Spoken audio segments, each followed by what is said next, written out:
यदृच्छया चोपपन्नं स्वर्गद्वारमपावृतं सुखिनः क्षत्रियाः पार्थ लभन्ते युद्धमीदृशम्।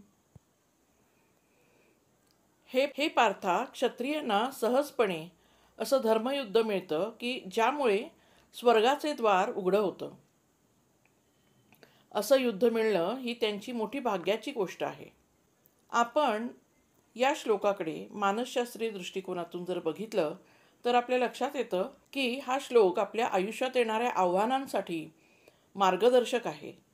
जीवनात अनेक समस्या, संकट आणि जबाबदाऱ्या अनपेक्षितपणे समोर येतात. त्यांना टाळण्याऐवजी आपण त्यांना संधी म्हणून बघितलं पाहिजे. म्हणजे आपला दृष्टिकोन आपण तसा ठेवला पाहिजे. त्यानंतर मानसशास्त्र सांगतं की जी व्यक्ती आव्हानांना सामोरे जाते त्यांची मानसिक ताकद वाढते. या श्लोकातही सांगितलं आहे की अशा संधी भाग्यवान लोकांनाच मिळतात.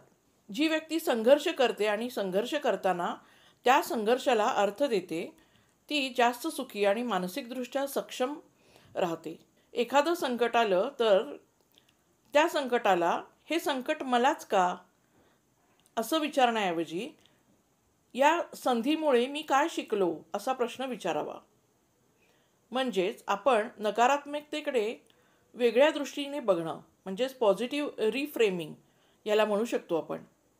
थोडक्यात जर इथे आपण बघितलं तर विद्यार्थ्यांना त्यांच्या जबाबदाऱ्या, त्यांचा अभ्यास हा त्रास नाही तर ज्ञानाचं दार उघडणारी संधी आहे. स्पर्धा, जबाबदाऱ्या यांना दडपण न मानता विकासासाठी संधी म्हणून आपण घेतली पाहिजे. नात्यांमध्ये मतभेद झाले तरी ते नातं मजबूत करण्याची संधी असते. जीवनातील संकट आणि जबाबदाऱ्या या ओझं नसून संधी आहेत. त्यांना सामोरं जाणं हेच आपलं कर्तव्य आहे. या दृष्टीने आपण बघितलं पाहिजे. भगवंतही तेच सांगतायत की आव्हानांपासून पळू नका, त्यांना धैर्याने सामोरं जा. हेच तुमच्या उन्नतीचं द्वार आहे.